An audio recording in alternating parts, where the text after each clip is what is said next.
쾅! 귀청을 찢는 충돌음이 빗속에 울려 퍼졌습니다.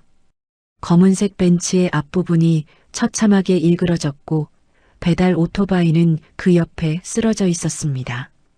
비는 더욱 세차게 내렸고 차 안에서 한 남자가 천천히 걸어 나왔습니다. 70대로 보이는 그 남자는 고급 양복을 입고 있었지만 얼굴에는 분노보다 충격이 가득했습니다. 그리고 차 앞에는 한 여자가 주저앉아 있었습니다. 젖은 배달복을 입은 20대 초반으로 보이는 그녀는 온몸이 빗물로 범벅이 되어 있었습니다. 떨리는 목소리로 그녀가 말했습니다. 죄송합니다. 정말 죄송해요. 제가 어떻게든 고쳐드릴게요. 하지만 남자는 아무 대답도 하지 않았습니다.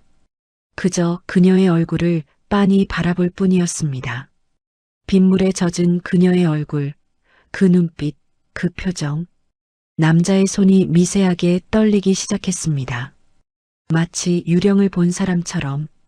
그리고 그때 한 여자가 우산을 쓰고 그들에게 다가왔습니다. 우아한 원피스를 입은 20대 초반의 여성이었습니다. 그녀는 차갑게 말했습니다. 할아버지, 괜찮으세요? 그녀의 목소리는 걱정보다는 경계심으로 가득했습니다. 배달원을 바라보는 그녀의 눈빛은 얼음처럼 차가웠습니다. 대체 무슨 일이 벌어지고 있는 걸까요? 왜 그 남자는 평범한 배달원을 그렇게 놀란 눈으로 바라본 걸까요? 그리고 왜 우아한 여자는 그토록 경계하는 걸까요? 사연 시작 전 구독, 좋아요와 함께 어디서 보고 계신지 댓글로 남겨주세요. 인사드리고 싶어요. 사연 시작합니다. 18년 전 교통사고로 세상을 떠난 자신의 아들과 똑같은 얼굴이었습니다. 아니, 정확히는 눈빛이 똑같았습니다. 그 간절함, 그 두려움, 그 떨림까지. 남자는 입술을 떨었지만 아무 말도 나오지 않았습니다. 유진이라 불린 여자는 배달원을 향해 날카롭게 말했습니다. 수리비가 얼마나 나올지 아세요? 이 차 한 대 가격이면 원룸 하나는 살 수 있을 텐데요. 배달원은 더욱 고개를 숙였습니다. 그녀의 눈에서 눈물인지 빗물인지 모를 것이 흘러내렸습니다. 남자가 겨우 정신을 차리고 말했습니다. 유진아, 괜찮다. 차는 나중에 고치면 돼. 하지만 유진의 표정은 여전히 차갑기만 했습니다. 마치 자신의 영역을 침범한 침입자를 보는 것처럼. 이 빗속의 충돌은 단순한 교통사고가 아니었습니다. 18년 전 비극적인 사고로 엉켜버린 세 사람의 운명이 다시 만나는 순간이었습니다. 평범해 보이는 사람들 뒤에 숨겨진 놀라운 비밀, 그리고 18년 만에 밝혀지는 충격적인 진실. 그럼 이제 이 모든 것이 어떻게 시작되었는지 함께 보시겠습니다. 시간을 조금 되돌려 보겠습니다. 사고가 일어나기 바로 그날 아침으로. 그날 아침 민서는 새벽 5시에 눈을 떴습니다. 알람이 울리기도 전에 몸이 먼저 반응했습니다. 10년 넘게 이어온 습관이었습니다. 좁은 원룸에서 민서는 조심스럽게 일어났습니다. 옆방에서 자고 있을 동생 민준이를 깨우지 않기 위해서였습니다. 세수를 하고 배달복을 입었습니다. 거울에 비친 자신의 얼굴은 여전히 피곤해 보였습니다. 23살의 나이가 무색할 정도로 지쳐 있었습니다. 하지만 민서는 거울 속 자신에게 억지로 미소를 지어 보였습니다. 오늘도 힘내자. 작은 식탁 위에는 어젯밤에 미리 준비해둔 김밥이 있었습니다. 민준이 학교 갈 때 먹으라고 싼 것이었습니다. 그 옆에는 쪽지 하나가 놓여 있었습니다. 누나, 오늘 수능 100일입니다. 저녁에 케이크 사올게요. 누나 좋아하는 딸기 케이크요. 사랑해요. 민서는 쪽지를 보며 미소 지었습니다. 하지만 곧 한숨이 나왔습니다. 민준이가 케이크를 사려면 또 아르바이트비를 쓸 게 분명했습니다. 공부에도 모자랄 시간에 편의점 야간 알바를 하는 동생이 안쓰러웠습니다. 민서는 배낭을 메고 집을 나섰습니다. 오전 6시부터 오후 2시까지는 중국집 배달, 오후 3시부터 저녁 9시까지는 치킨집 배달, 그리고 밤 10시부터 새벽 2시까지는 야식 배달 대행. 하루 16시간을 일했습니다. 주말도 명절도 없었습니다. 그렇게 벌어야 겨우 월세와 생활비, 그리고 민준이 학원비를 낼 수 있었습니다. 중국집 사장님은 민서를 보자마자 투덜거렸습니다. 어휴, 오늘 배달 엄청 많아. 준비해. 민서는 밝게 대답했습니다. 네, 사장님. 열심히 하겠습니다. 비가 오는 날이었습니다. 배달은 더 힘들어지겠지만 민서는 불평하지 않았습니다. 비 오는 날은 팁을 더 주는 손님들이 있었으니까요. 오전 내내 쉴 틈 없이 배달을 돌았습니다. 젖은 옷은 마를 겨를도 없이 다시 비에 젖었습니다.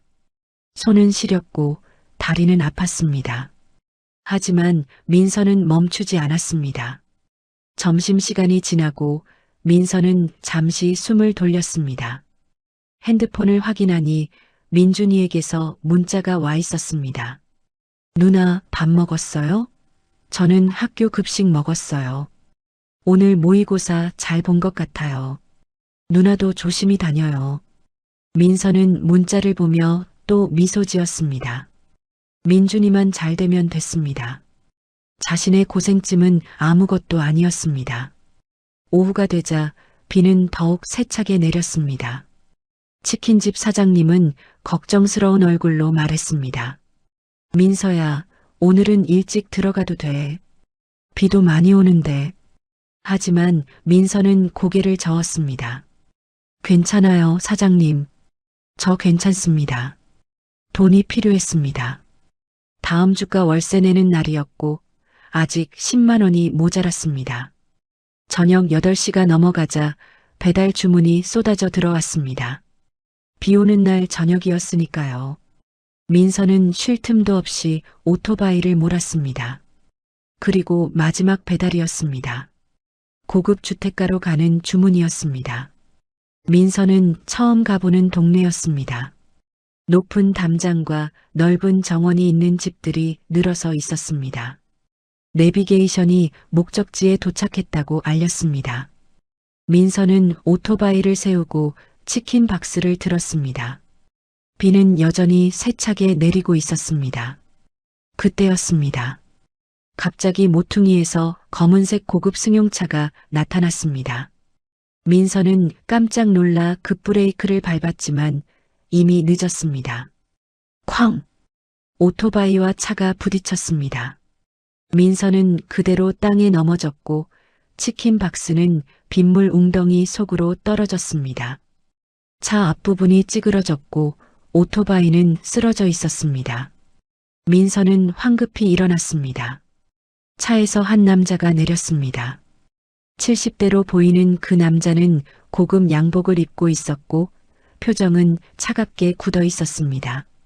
민서는 다급하게 말했습니다. 죄송합니다. 정말 죄송해요. 제가 앞을 제대로 못 봤어요. 남자는 아무 말도 하지 않았습니다. 그저 민서의 얼굴을 빤히 바라볼 뿐이었습니다. 빗물에 젖은 그녀의 얼굴을, 그 눈빛을, 그 표정을. 민서는 더욱 당황했습니다. 제가 어떻게든 고쳐드릴게요. 정말 죄송합니다. 남자의 손이 미세하게 떨렸습니다. 그리고 그때 우산을 쓴 한 여자가 나타났습니다. 20대 초반으로 보이는 그녀는 우아한 원피스를 입고 있었습니다. 할아버지, 괜찮으세요? 그녀의 목소리는 차가웠습니다. 민서를 바라보는 그녀의 눈빛은 더욱 차가웠습니다. 마치 벌레를 보듯이. 민서는 고개를 더 깊이 숙였습니다. 빗물인지 눈물인지 모를 것이 뺨을 타고 흘러내렸습니다. 남자가 입을 열었습니다. 유진아, 괜찮다. 차는 나중에 고치면 돼. 목소리는 의외로 부드러웠습니다. 하지만 유진이라 불린 여자의 표정은 더욱 차갑게 굳어졌습니다. 할아버지, 2차 수리비가 얼마나 나올지 아세요? 유진은 민서를 향해 날카롭게 말했습니다. 수리비가 최소 500만 원은 나올 거예요. 감당할 수 있으세요? 민서는 얼굴이 하얗게 질렸습니다. 500만 원. 그녀가 10달을 꼬박 일해야 모을 수 있는 돈이었습니다. 아니, 생활비를 빼면 1년을 일해도 모으기 힘든 금액이었습니다. 저는 민서의 목소리가 떨렸습니다. 남자가 유진을 말렸습니다. 유진아, 그만해. 비도 오고 다들 힘들었을 거야. 하지만 유진은 물러서지 않았습니다. 할아버지, 이건 원칙의 문제예요. 사고를 냈으면 책임을 져야죠. 민서는 떨리는 손으로 핸드폰을 꺼냈습니다. 보험회사에 연락하겠습니다. 제 잘못이니까 제가 책임지겠습니다. 하지만 보험회사 직원의 답변은 절망적이었습니다. 민서가 가입한 보험으로는 수리비의 절반도 충당할 수 없었습니다. 민서의 얼굴에서 핏기가 완전히 사라졌습니다. 남자는 민서의 그 표정을 가만히 바라보고 있었습니다. 18년 전 자신의 아들이 마지막으로 지었던 그 표정과 똑같았습니다. 아버지, 죄송해요. 제가 회사 망쳤어요. 아들의 마지막 말이 떠올랐습니다. 남자는 잠시 망설이다가 입을 열었습니다.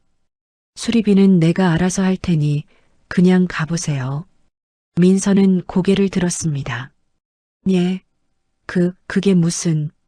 사고는 서로 조심하지 못한 거니까요. 날씨도 안 좋았고. 그냥 가보세요. 유진이 놀란 표정으로 남자를 바라봤습니다.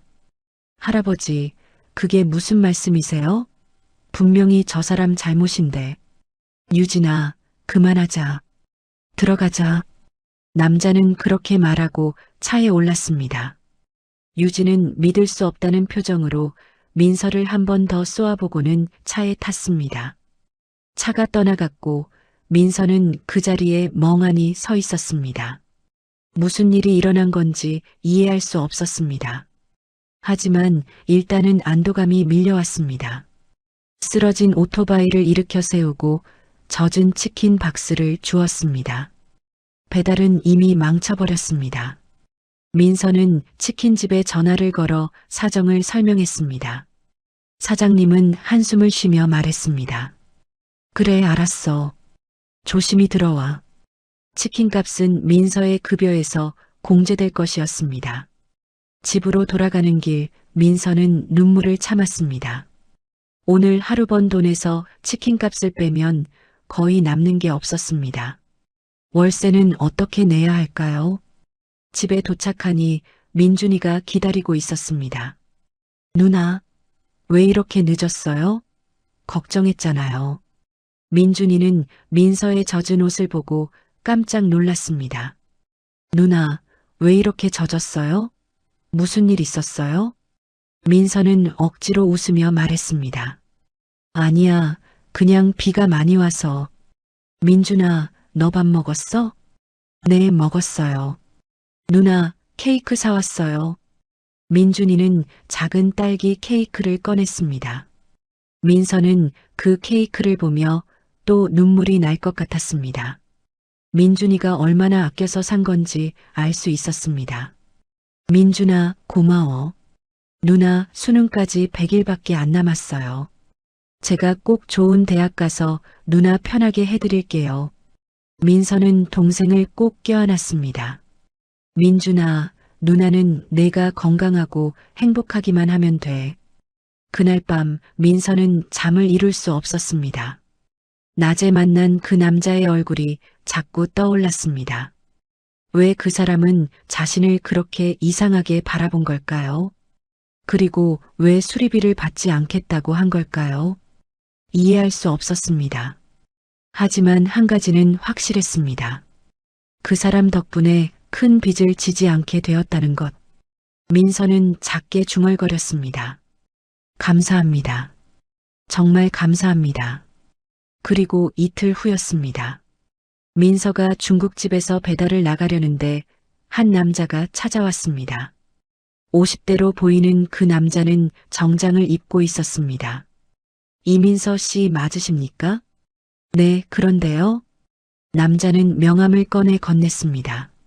명함에는 강태양 회장 비서실 김성민이라고 적혀 있었습니다. 저는 강태양 회장님의 비서입니다.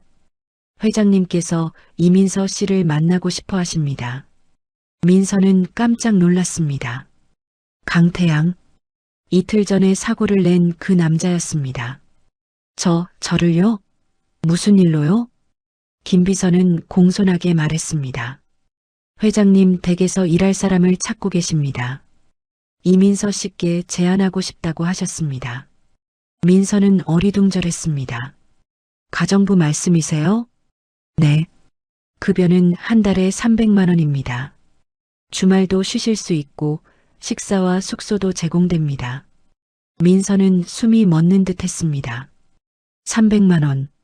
지금 세 곳에서 16시간씩 일해서 버는 돈의 2배가 넘는 금액이었습니다. 왜 저한테 그런 제안을 하시는 건가요? 김 비서는 잠시 망설이다가 대답했습니다. 회장님께서 이민서 씨를 보고 마음에 드셨다고 하셨습니다. 성실해 보인다고요. 민서는 혼란스러웠습니다. 하지만 동시에 희망이 보였습니다. 그 돈이면 민준이 학원비도 낼 수 있고 더 나은 집으로 이사도 갈 수 있었습니다. 생각해 볼 시간을 주시겠습니까? 물론입니다. 내일까지 연락 주시면 됩니다. 김 비서는 그렇게 말하고 떠났습니다. 민서는 그날 밤 내내 고민했습니다. 왜 그 사람은 자신에게 이런 제안을 하는 걸까요? 무언가 이상했습니다. 하지만 민준이의 얼굴이 떠올랐습니다. 민서는 결심했습니다. 다음 날 아침 민서는 김 비서에게 전화를 걸었습니다. 하겠습니다. 일주일 후 민서는 강 회장의 저택 앞에 섰습니다. 높은 담장과 넓은 정원이 있는 그곳은 민서가 상상했던 것보다 훨씬 더 컸습니다. 저택은 마치 드라마에서나 볼 법한 규모였습니다.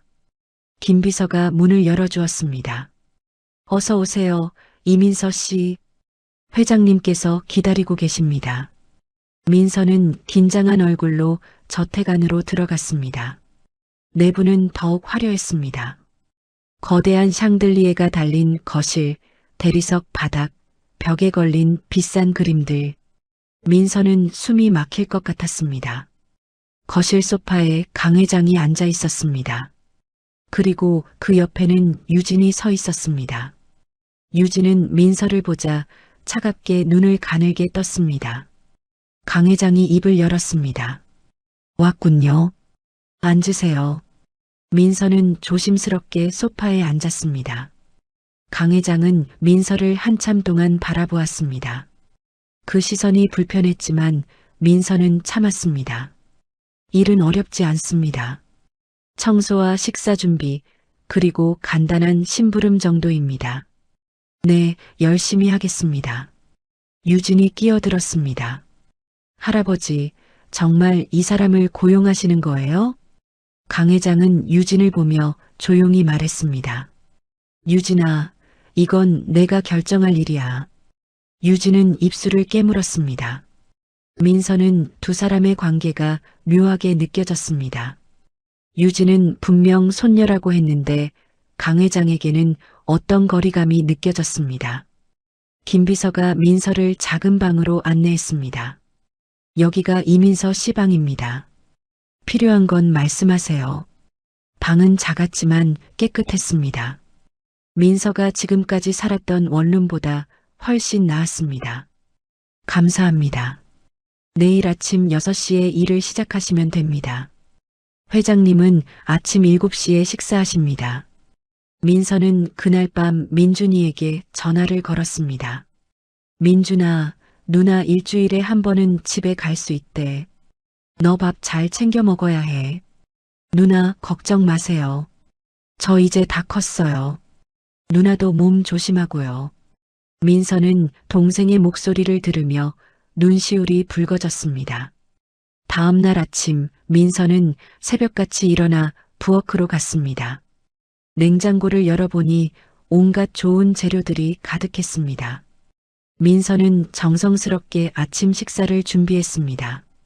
한식 상차림을 차렸습니다. 7시 정각 강 회장이 식탁에 앉았습니다. 민서는 떨리는 손으로 밥그릇을 올렸습니다. 강 회장은 한 숟가락 떠서 입에 넣었습니다. 그리고 멈췄습니다. 민서는 가슴이 철렁했습니다. 혹시 맛이 이상한가 싶어서였습니다. 하지만 강 회장의 표정은 달랐습니다. 그의 눈에 무언가 복잡한 감정이 스쳐갔습니다. 맛이 어떠세요? 민서가 조심스럽게 물었습니다. 강 회장은 잠시 침묵하다가 말했습니다. 좋습니다. 아주 좋아요. 민서는 안도의 한숨을 쉬었습니다. 유진이 식탁에 나타났습니다. 그녀는 민서가 차린 밥상을 보더니 코웃음을 쳤습니다. 할아버지는 서양식 아침을 좋아하시는데요. 강 회장이 말했습니다. 아니야. 오늘은 한식이 먹고 싶었어. 유진은 불만스러운 표정으로 자리에 앉았습니다. 민서는 부엌으로 돌아가 설거지를 시작했습니다. 그런데 문득 이상한 느낌이 들었습니다. 설거지를 하는 손놀림이 너무 자연스러웠습니다. 마치 오래전부터 해왔던 것처럼. 하지만 민서는 항상 플라스틱 그릇만 썼었습니다. 이렇게 고급 도자기를 다뤄본 적이 없었습니다. 그런데 왜 이렇게 익숙한 걸까요? 오후가 되자 강 회장은 서재로 들어갔습니다. 민서는 복도를 청소하다가 우연히 서재 문 앞을 지나갔습니다. 문이 살짝 열려 있었고 그 안에서 강 회장의 모습이 보였습니다. 강 회장은 책상에 앉아 오래된 사진첩을 보고 있었습니다. 그리고 그 옆에는 액자에 든 사진이 있었습니다. 젊은 남자의 사진이었습니다. 20대 후반으로 보이는 그 남자는 환하게 웃고 있었습니다. 민서는 왜인지 그 사진에서 눈을 뗄 수 없었습니다. 묘하게 익숙한 느낌이었습니다. 강 회장이 민서를 발견했습니다. 들어오세요. 민서는 깜짝 놀라 고개를 숙였습니다. 죄송합니다. 청소하다가. 괜찮습니다. 이리 와보세요. 민서는 조심스럽게 서재 안으로 들어갔습니다. 강 회장은 액자 속 사진을 가리켰습니다. 내 아들입니다. 18년 전에 세상을 떠났죠. 민서는 사진을 바라보았습니다. 그 남자의 눈빛이 어쩐지 따뜻해 보였습니다. 많이 닮았군요. 강 회장이 작게 중얼거렸습니다. 예. 민서가 되묻자 강 회장은 고개를 저었습니다. 아니에요. 가서 일하세요. 민서는 서재를 나왔습니다. 하지만 그 사진이 자꾸 머릿속에 남았습니다. 왜 그 사진이 이렇게 마음에 걸리는 걸까요? 저녁이 되었습니다. 민서는 저녁 식사를 준비하다가 부엌 선반을 정리했습니다. 그런데 손이 저절로 움직여 특정 찬장을 열었습니다. 그 안에는 오래된 머그컵들이 있었습니다. 민서는 그 중 하나를 집어들었습니다. 파란색 머그컵이었습니다. 왜인지 이 컵이 마음에 들었습니다. 그 순간 희미한 기억 조각이 스쳤습니다. 파란색 컵, 따뜻한 코코아, 큰 손이 자신의 머리를 쓰다듬는 느낌. 민서야, 코코아 좋아하니? 누군가의 목소리가 들리는 것 같았습니다. 민서는 머리를 흔들었습니다. 무슨 착각이었습니다. 자신은 5살 이전의 기억이 전혀 없었습니다. 고아원 원장님이 말했듯이 아마도 트라우마 때문에 기억을 잃은 것이라고. 하지만 이 저택에 있으면 자꾸 이상한 느낌이 들었습니다. 마치 오래전에 여기 와본 것 같은. 민서는 고개를 저으며 저녁 준비를 마쳤습니다. 그날 밤 강 회장은 서재에서 김비서를 불렀습니다. 김비서, 이민서에 대해 조사해 보세요. 태어난 곳, 자란 곳, 가족관계 모두요. 알겠습니다, 회장님. 김비서가 나가고 강 회장은 다시 아들의 사진을 바라보았습니다. 정말 내 딸이 맞는 걸까? 그는 작게 중얼거렸습니다. 일주일이 지났습니다. 민서는 저택 생활에 점점 익숙해졌습니다. 하지만 이상한 일들은 계속 일어났습니다. 어느 날 저녁 민서는 거실을 청소하고 있었습니다.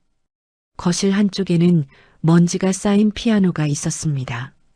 검은색 그랜드 피아노였는데 오래 사용하지 않은 듯 덮개가 닫혀 있었습니다. 민서는 피아노 위에 먼지를 닦았습니다. 그리고 무심코 덮개를 열었습니다. 하얀 건반과 검은 건반이 드러났습니다. 민서는 한 번도 피아노를 쳐본 적이 없었습니다. 아니, 정확히는 쳐본 기억이 없었습니다. 하지만 손가락이 저절로 건반 위에 올려졌습니다. 그리고 띵 마이너스 또르르르 마이너스 아름다운 멜로디가 흘러나왔습니다. 민서는 자신도 모르게 피아노를 연주하고 있었습니다. 손가락이 건반 위를 부드럽게 움직였고 익숙한 곡이 연주되었습니다. 차이콥스키의 사계 중 가을. 민서는 그 곡의 제목조차 몰랐습니다. 하지만 손은 정확히 알고 있었습니다. 뭐 하는 거예요? 날카로운 목소리가 들렸습니다. 민서는 깜짝 놀라 손을 멈췄습니다. 유진이 계단 위에서 내려다보고 있었습니다. 죄송합니다. 청소하는 사람이 피아노를 왜 쳐요? 유진의 목소리는 차가웠습니다. 민서는 황급히 피아노 덮개를 닫았습니다. 정말 죄송합니다. 다시는. 그때 서재에서 강 회장이 나왔습니다. 그는 민서를 빤히 바라보고 있었습니다. 얼굴에는 충격과 믿을 수 없다는 표정이 가득했습니다. 방금 뭘 연주한 거죠? 강 회장의 목소리가 떨렸습니다. 저도 모르겠습니다. 그냥 손이. 강 회장은 천천히 다가왔습니다. 다시 한번 쳐보세요. 예, 부탁합니다. 다시 한 번만. 민서는 어쩔 수 없이 다시 피아노 앞에 앉았습니다. 손가락이 다시 건반 위에 올려졌고 같은 멜로디가 흘러나왔습니다. 완벽한 연주였습니다. 강 회장은 벽에 손을 짚었습니다. 마치 쓰러질 것처럼. 유진이 황급히 다가갔습니다. 할아버지, 괜찮으세요?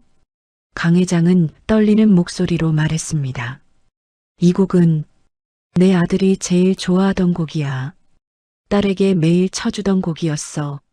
민서는 손을 멈췄습니다. 죄송합니다. 제가 불쾌하게 해드린 것 같네요. 아니요.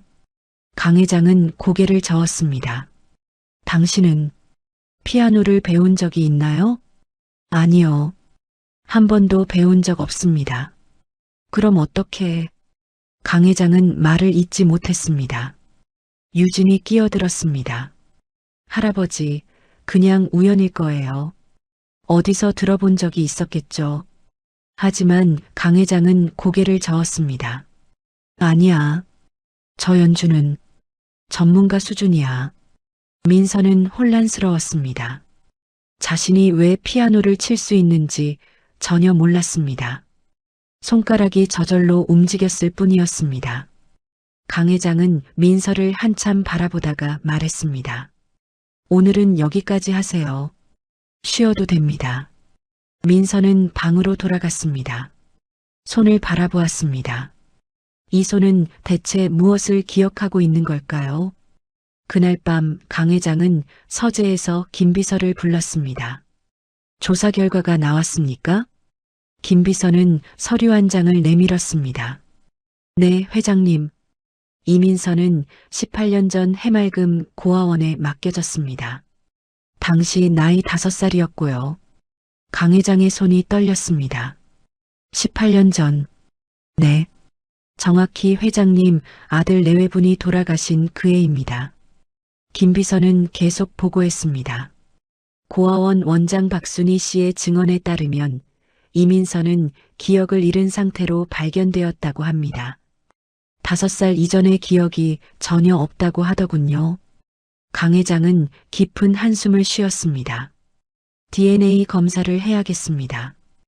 회장님, 정말 그렇게 생각하십니까? 따님일 가능성이. 그래야만 합니다.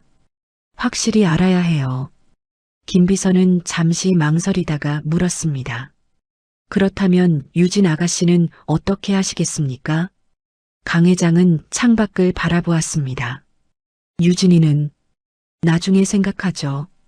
일단은 이민서가 정말 내 손녀인지부터 확인해야 합니다. 알겠습니다. 김 비서가 나가고 강 회장은 오래된 사진첩을 펼쳤습니다. 거기에는 어린 소녀의 사진이 있었습니다. 5살쯤 되어 보이는 그 아이는 피아노 앞에 앉아 환하게 웃고 있었습니다. 민서야. 강 회장은 사진을 쓰다듬었습니다. 정말 내가 맞니? 정말 살아있었던 거니? 한편 유진은 자신의 방에서 창밖을 바라보고 있었습니다. 얼굴은 창백했고 손은 떨리고 있었습니다. 안 돼. 이럴 순 없어. 유진은 작게 중얼거렸습니다. 그녀는 핸드폰을 꺼내 누군가에게 전화를 걸었습니다. 김 비서님, 저예요. 할아버지가 요즘 이상하시죠? 혹시 무슨 일 있으신 건 아닌가요? 전화 너머 김 비서는 잠시 침묵했습니다. 아가씨, 걱정 마세요. 아무 일도 없습니다. 하지만 유진은 그 말을 믿지 않았습니다. 무언가 큰 일이 일어나고 있다는 걸 느낄 수 있었습니다.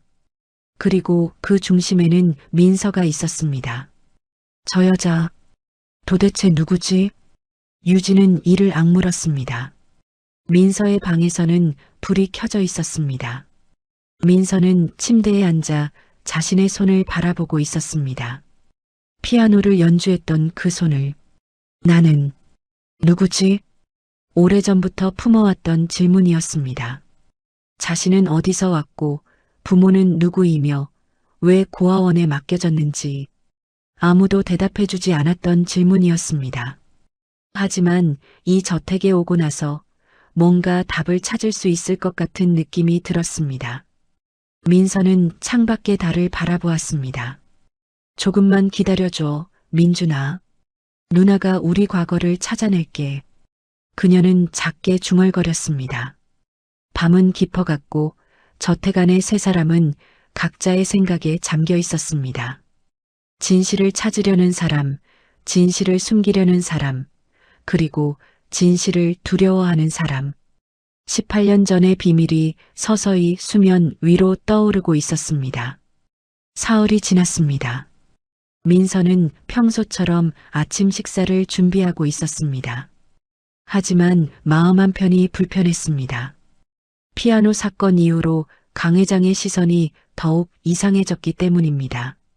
마치 무언가를 확인하려는 듯한 눈빛이었습니다. 아침 식사 시간이었습니다. 강 회장과 유진이 식탁에 앉았고 민서는 조용히 음식을 내왔습니다. 민서 씨, 강 회장이 불렀습니다. 네, 회장님. 오늘 오후에 잠시 시간 좀 내주실 수 있겠습니까? 민서는 고개를 끄덕였습니다. 물론입니다. 유진이 날카롭게 물었습니다. 할아버지, 무슨 일이세요? 아무것도 아니야. 잠깐 할 이야기가 있을 뿐이야. 유진은 불안한 표정으로 민서를 바라보았습니다. 오후 2시 민서는 강 회장의 서재로 불려갔습니다. 서재에는 강 회장과 김 비서가 있었습니다. 그리고 낯선 남자 한 명이 더 있었습니다. 민서 씨, 앉으세요. 민서는 조심스럽게 앉았습니다. 강 회장이 입을 열었습니다. 갑작스러운 부탁을 드려서 죄송합니다. 하지만 꼭 필요한 일입니다. 무슨 일이신지요? 강 회장은 잠시 망설이다가 말했습니다. DNA 검사를 받아주실 수 있겠습니까? 민서는 깜짝 놀랐습니다. DNA 검사요? 네. 개인적인 이유가 있습니다. 자세한 건 결과가 나온 후에 말씀드리겠습니다. 민서는 혼란스러웠습니다. 하지만 거절할 이유도 없었습니다. 알겠습니다. 낯선 남자가 다가와 민서의 입안에서 면봉으로 샘플을 채취했습니다. 간단한 절차였습니다. 일주일 정도면 결과가 나옵니다. 그 남자가 말했습니다. 민서는 서재를 나왔습니다. 복도에서 유진과 마주쳤습니다. 유진은 창백한 얼굴로 서 있었습니다. 무슨 일이었어요? 유진이 물었습니다. 그냥 간단한 검사였어요. 민서는 자세히 말하지 않았습니다. 유진은 민서를 한참 바라보다가 돌아섰습니다. 일주일은 느리게 흘러갔습니다. 민서는 평소처럼 일했지만 마음 한구석이 불안했습니다. 왜 강 회장이 자신에게 DNA 검사를 요구한 건지 이해할 수 없었습니다. 강 회장도 평소와 달랐습니다. 식사 시간마다 민서를 유심히 관찰했고 가끔 무언가 말하려다가 멈췄습니다. 유진은 더욱 예민해졌습니다. 민서에게 트집을 잡기 시작했습니다. 청소가 제대로 안 되었다. 음식간이 맞지 않는다. 온갖 불평을 쏟아냈습니다. 민서는 참았습니다. 하지만 힘들었습니다. 그리고 일주일 후 김 비서가 강 회장의 서재로 봉투 하나를 가져왔습니다. 회장님, 결과가 나왔습니다. 강 회장은 떨리는 손으로 봉투를 받았습니다. 천천히 뜯었습니다. 서류를 꺼내 읽기 시작했습니다. 그리고 강 회장의 손에서 서류가 떨어졌습니다. 얼굴이 하얗게 질렸고 눈에서는 눈물이 흘러내렸습니다. 회장님, 김 비서가 황급히 다가갔습니다. 강 회장은 떨리는 목소리로 말했습니다. 99.9% 일치. 네, 회장님. 이민서 씨는 회장님의 친손녀가 맞습니다. 강 회장은 주저앉았습니다. 70평생 눈물을 보이지 않던 그가 그렇게 울고 있었습니다. 민서야, 정말 내가 맞구나. 살아있었구나. 18년 동안 죽었다고 믿었던 손녀가 살아있었습니다.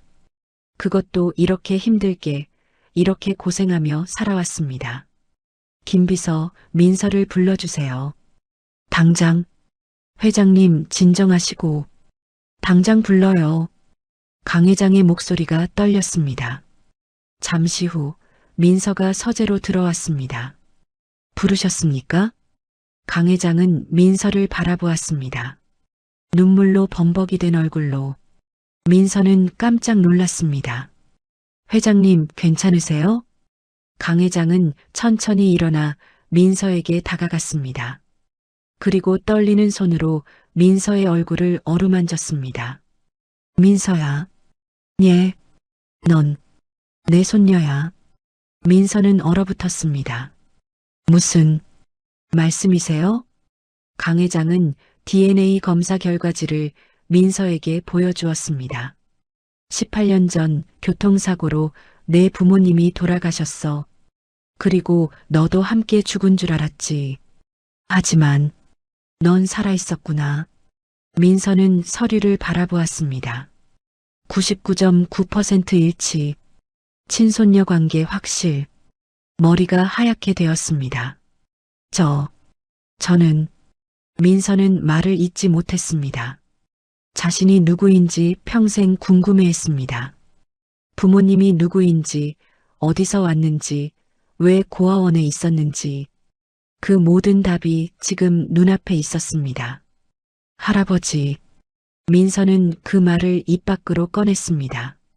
처음으로 강 회장은 민서를 꼭 껴안았습니다. 미안하다, 민서야. 너를 찾지 못해서 미안하다. 내가 이렇게 고생하는 동안 할아버지는 아무것도 몰랐어. 민서의 눈에서도 눈물이 흘러내렸습니다. 평생 혼자라고 생각했습니다. 민준이만이 유일한 가족이라고 생각했습니다. 하지만 아니었습니다. 자신에게도 할아버지가 있었습니다. 피가 이어진 진짜 가족이 있었습니다. 할아버지. 민서는 그 품에서 소리내어 울었습니다. 얼마나 외로웠는지, 얼마나 힘들었는지 그 모든 것이 눈물로 쏟아져 나왔습니다. 한참을 그렇게 울고 나서야 둘은 떨어졌습니다. 강 회장은 민서의 눈물을 닦아주었습니다. 이제 괜찮아.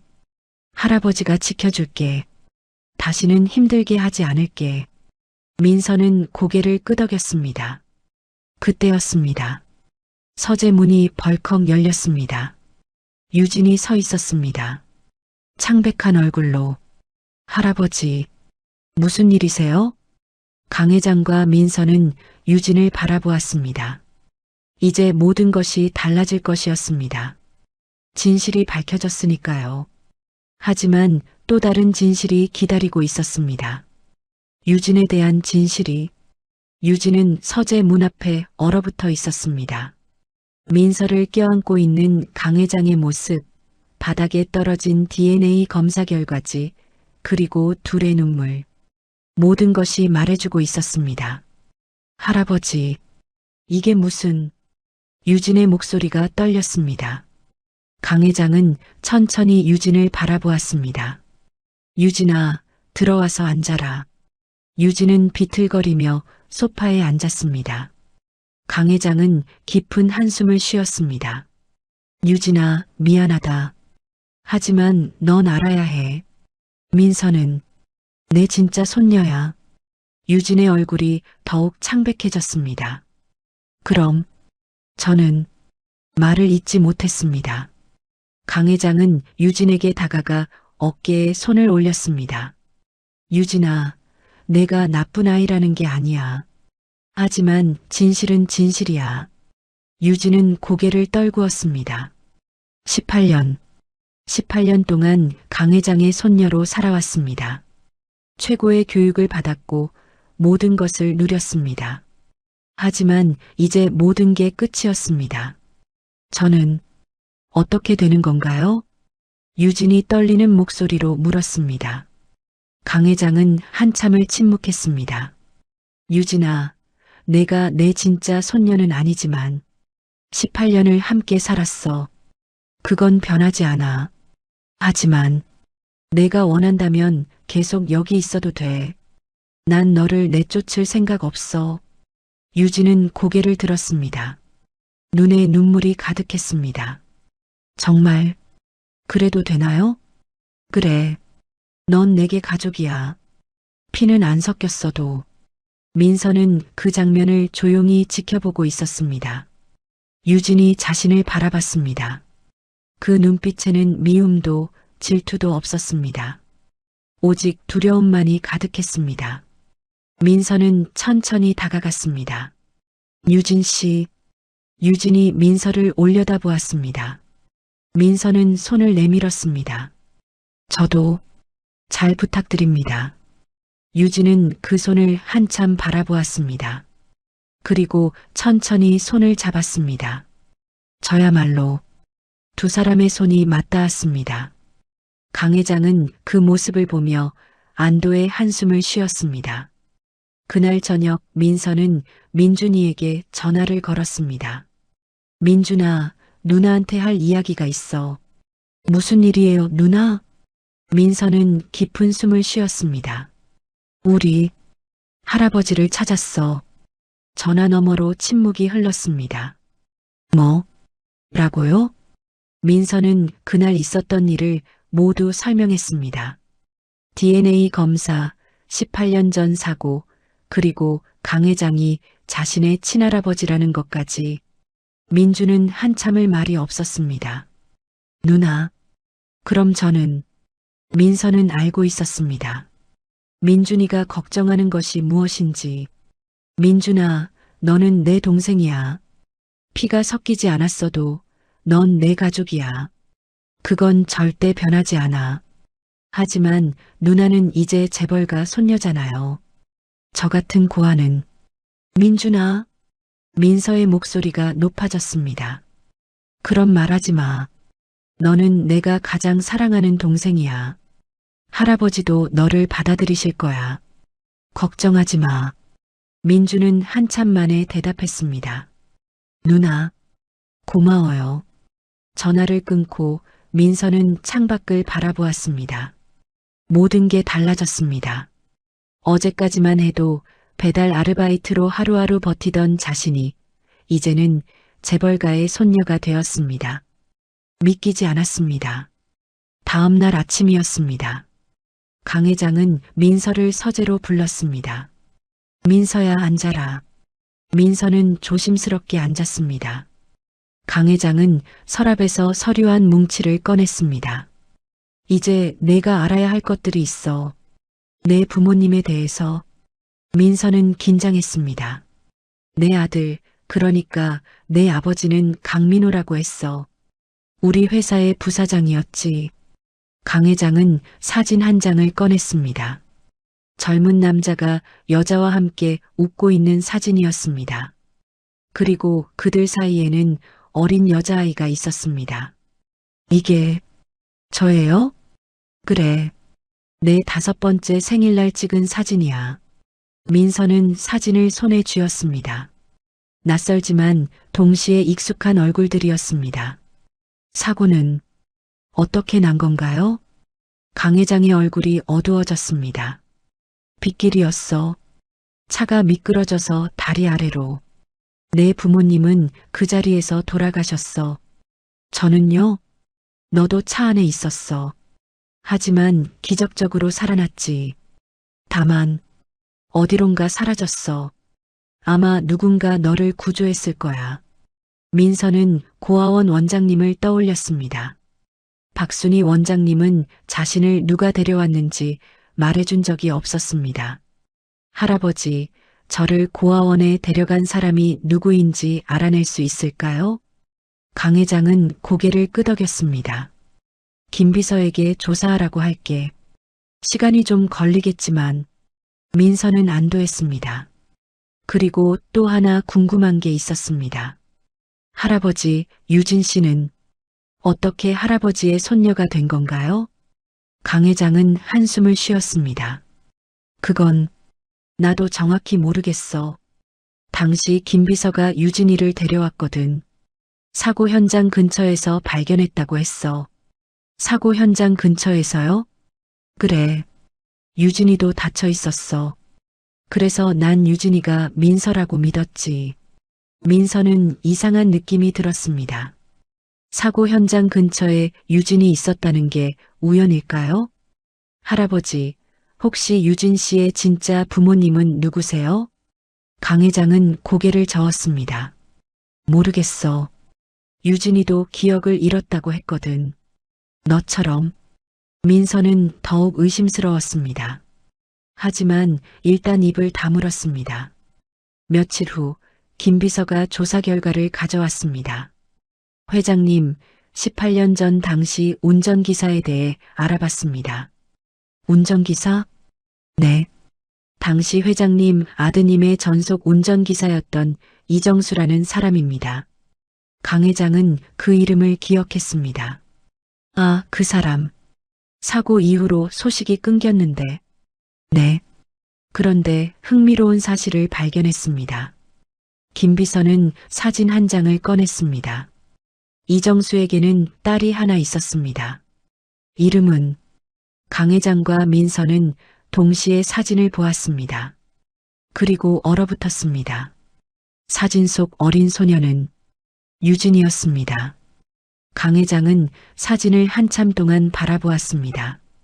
유진이가 이정수의 딸이었다고? 김 비서는 고개를 끄덕였습니다. 네. 당시 이정수는 회장님 아드님의 전속 운전기사였습니다. 그리고 사고 당일에도 운전을 했고요. 민서는 입을 열었습니다. 그럼 유진 씨 아버지가 사고를 낸 건가요? 김 비서는 서류를 넘겼습니다. 당시 경찰 조사 기록에 따르면 브레이크 고장이 원인이었습니다. 운전자의 과실은 아니었다고 나와 있습니다. 강 회장은 한숨을 쉬었습니다. 그럼 왜? 왜 이정수는 유진이를 내게 맡기고 사라진 거지? 그건 아직 모르겠습니다. 이정수의 행방도 묘연합니다. 민서는 유진을 떠올렸습니다. 18년 동안 자신의 정체를 숨기고 살아온 유진. 그녀는 알고 있었을까요? 자신이 운전기사의 딸이라는 것을. 할아버지, 유진 씨와 이야기해봐야 할 것 같아요. 강 회장은 고개를 끄덕였습니다. 그래야겠구나. 잠시 후 유진이 서재로 불려왔습니다. 유진은 민서와 강 회장 그리고 김 비서의 심각한 표정을 보고 긴장했습니다. 무슨 일이세요? 강 회장은 사진을 유진 앞에 내밀었습니다. 유진아, 이 사람이 누구니? 유진은 사진을 보았습니다. 그리고 얼굴이 하얗게 변했습니다. 이건 내 아버지 맞지? 유진은 입술을 깨물었습니다. 한참의 침묵 후 유진은 천천히 고개를 끄덕였습니다. 네, 맞아요. 강 회장은 한숨을 쉬었습니다. 언제부터 알고 있었니? 유진은 고개를 숙였습니다.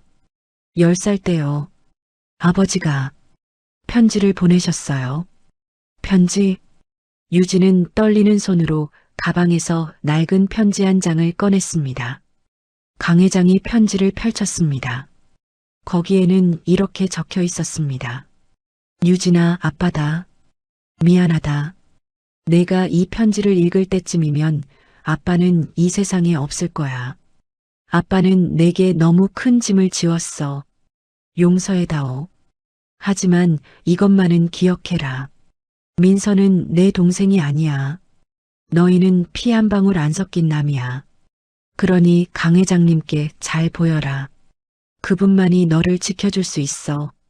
강 회장의 손이 떨렸습니다. 이정수가 왜 이런? 유진은 눈물을 흘렸습니다.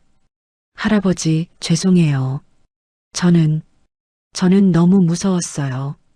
진실을 말하면 쫓겨날까봐. 민서가 물었습니다. 유진 씨, 그럼 18년 전 사고 때 무슨 일이 있었는지 아세요? 유진은 고개를 저었습니다. 아니요. 저도 기억이 없어요. 5살이었으니까요. 김 비서가 끼어들었습니다.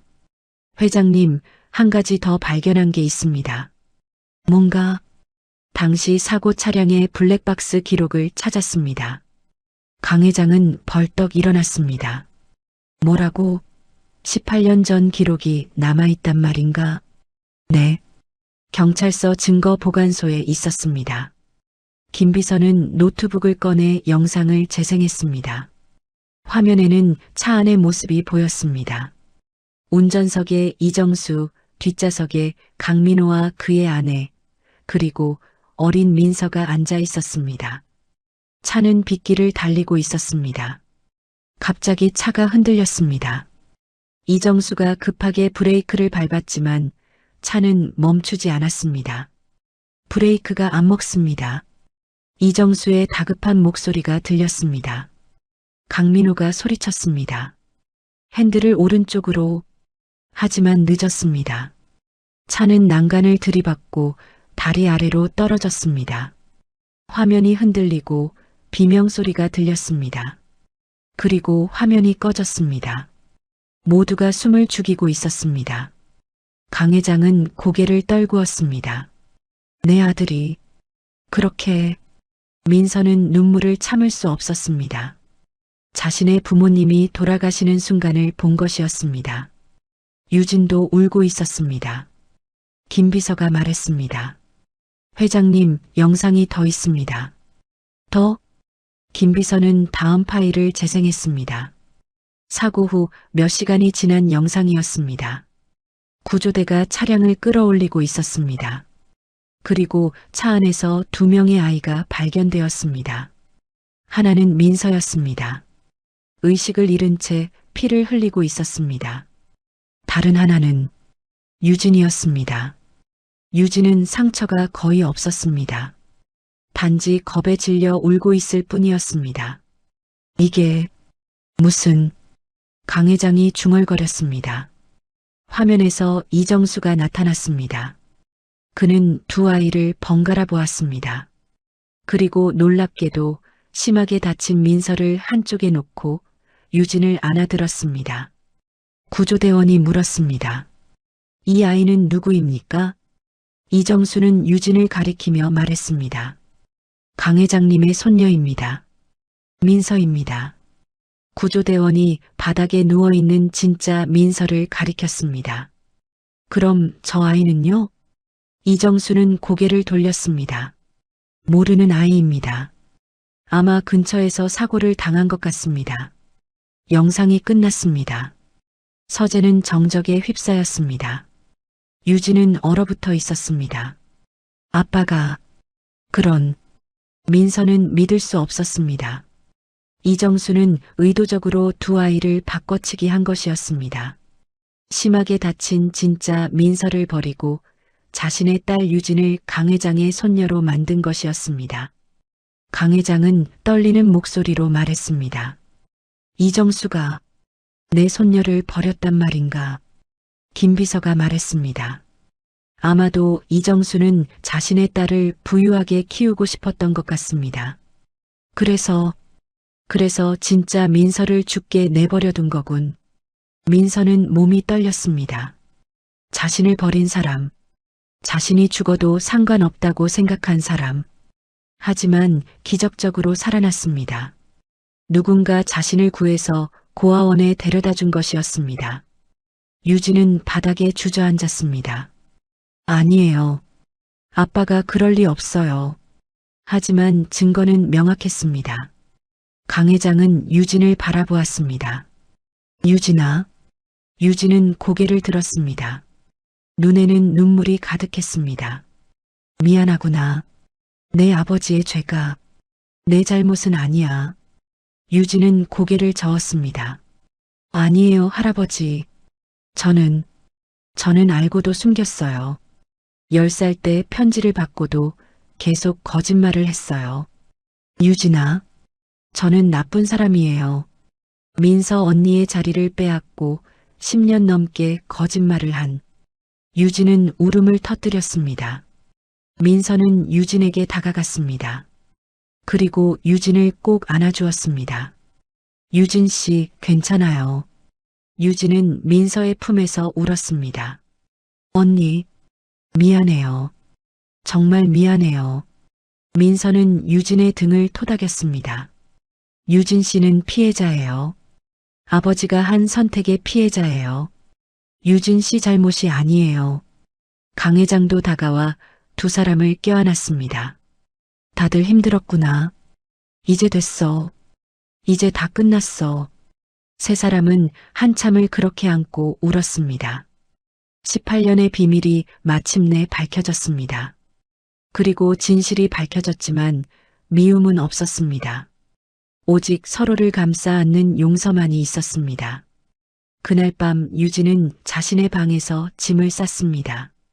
민서가 문을 두드렸습니다. 유진 씨, 들어가도 될까요? 네. 들어오세요. 민서는 방 안으로 들어갔습니다. 유진이 짐을 싸고 있는 모습을 보고 놀랐습니다. 유진 씨, 뭐 하시는 거예요?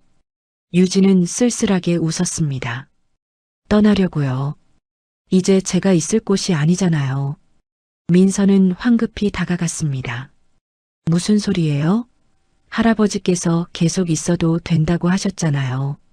그건 할아버지의 동정심이에요. 저는 거짓말쟁이에요. 10년 넘게 진실을 숨긴 유진 씨. 민서는 유진의 손을 잡았습니다. 유진 씨는 10살이었어요. 아버지의 편지를 받은 10살짜리 아이가 무슨 선택을 할 수 있었겠어요?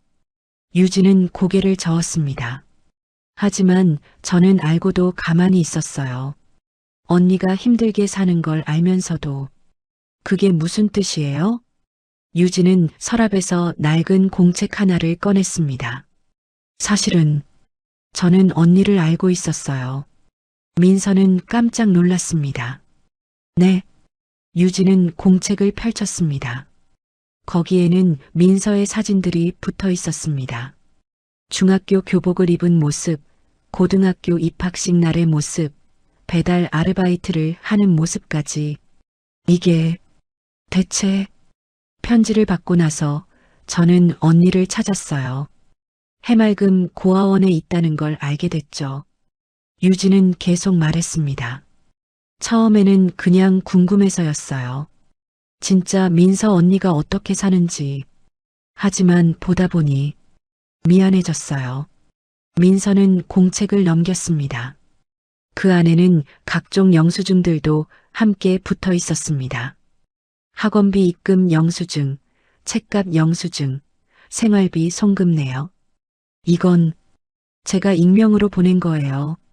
언니와 민준이 오빠가 조금이라도 편하게 살 수 있도록. 민서는 눈물이 흘러나왔습니다.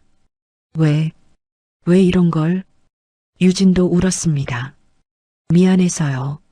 제가 언니 자리를 빼앗았으니까요. 제가 누리는 모든 게 원래 언니 거였으니까요. 민서는 유진을 꼭 껴안았습니다. 유진 씨, 고마워요. 정말 고마워요. 언니, 미안해요. 두 사람은 한참을 안고 울었습니다. 문이 열리고 강 회장이 들어왔습니다. 무슨 일이냐? 민서는 공책을 강 회장에게 보여주었습니다. 강 회장은 공책을 보며 놀랐습니다. 유진아, 내가 이런 일을. 유진은 고개를 숙였습니다. 할아버지, 죄송해요. 숨긴 게 너무 많아요. 강 회장은 유진의 머리를 쓰다듬었습니다.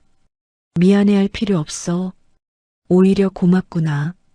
민서를 지켜줘서. 할아버지, 유진아, 넌 착한 아이야. 내 아버지가 한 일은 잘못됐지만 넌 달라. 넌 민서를 미워할 수도 있었는데 오히려 돕고 있었잖니. 강 회장은 두 사람을 바라보았습니다. 너희 둘 다 내 손녀야. 한 명은 피로 연결됐고 한 명은 마음으로 연결됐지. 둘 다 소중해. 민서와 유진은 강 회장을 껴안았습니다. 할아버지, 일주일 후였습니다. 강 회장은 기자회견을 열었습니다. 저에게는 두 명의 손녀가 있습니다. 기자들이 웅성거렸습니다. 강 회장은 민서와 유진을 무대로 불렀습니다. 이민서는 제 친손녀입니다. 18년 전 사고로 잃었다가 기적적으로 다시 만났습니다. 카메라 플래시가 터졌습니다. 그리고 강유진은 제가 키운 손녀입니다. 피는 섞이지 않았지만 18년을 함께한 가족입니다. 강 회장은 두 사람의 손을 잡았습니다. 앞으로 이 두 손녀가 제 회사를 함께 이끌어갈 것입니다. 기자회견이 끝나고 민서는 민준이를 저택으로 데려왔습니다. 민준은 거대한 저택을 보며 입을 다물지 못했습니다. 누나, 여기가 정말. 응, 이제 우리 집이야. 강 회장이 민준에게 다가왔습니다. 내가 민준이구나. 민서 이야기를 많이 들었어. 민준은 긴장한 얼굴로 인사했습니다. 안녕하세요, 회장님. 회장님이 아니야. 할아버지라고 불러. 민준은 깜짝 놀랐습니다. 예. 하지만 저는. 강 회장은 민준의 어깨를 두드렸습니다. 민서가 가족이라고 하면 가족이야. 넌 이제 내 손자야. 민준은 눈물을 흘렸습니다. 할아버지. 그날 저녁 네 사람은 함께 식탁에 앉았습니다. 강 회장, 민서, 유진, 그리고 민준. 민서가 준비한 음식들이 상 가득 차려졌습니다. 강 회장은 따뜻한 미소로 모두를 바라보았습니다. 자, 이제 진짜 가족이 됐으니 건배하자. 네 사람은 잔을 들었습니다. 가족을 위하여. 잔이 부딪히는 소리가 식당에 울려 퍼졌습니다. 민서는 모두를 바라보며 행복을 느꼈습니다. 할아버지, 유진, 민준. 이들이 자신의 가족이었습니다. 18년 동안 헤매었지만 마침내 돌아왔습니다. 그날 밤 민서는 거실 피아노 앞에 앉았습니다. 손가락이 건반 위를 움직였고 차이콥스키의 사계 중 가을이 흘러나왔습니다. 유진이 다가와 민서 옆에 앉았습니다. 언니, 같이 칠까요? 유진 씨도 피아노 칠 줄 알아요? 할아버지께 10년 넘게 배웠어요. 두 사람은 함께 피아노를 연주했습니다. 아름다운 선율이 저택을 가득 채웠습니다. 강 회장은 서재에서 그 소리를 들으며 미소 지었습니다. 여보, 우리 손녀들이 이렇게 컸어요. 당신도 기뻐하시겠죠? 강 회장은 돌아가신 아들 내외의 사진을 바라보았습니다. 민서를 찾았어요. 그리고 유진이도 지킬 거예요. 두 아이 모두 잘 키울게요. 피아노 소리는 계속 이어졌습니다. 그 소리는 슬픔이 아니었습니다. 희망이었습니다. 18년의 이별을 끝내고 새로운 시작을 알리는 소리였습니다. 비 오는 밤 일어난 사고, 백만장자의 벤츠를 박은 배달 소녀, 18년 만에 밝혀진 충격적인 진실. 하지만 그 끝에는 미움이 아니라 용서가 있었습니다. 복수가 아니라 화해가 있었습니다. 그리고 무엇보다 진짜 가족이 있었습니다. 민서는 피아노를 치며 생각했습니다. 이제 괜찮아. 나는 더 이상 혼자가 아니야. 달빛이 거실을 비췄고 네 사람의 그림자가 하나로 겹쳐졌습니다. 이것이 진짜 가족이었습니다. 피로 이어지지 않아도 마음으로 이어진 진짜 가족. 그리고 그들의 새로운 이야기가 지금부터 시작될 것입니다.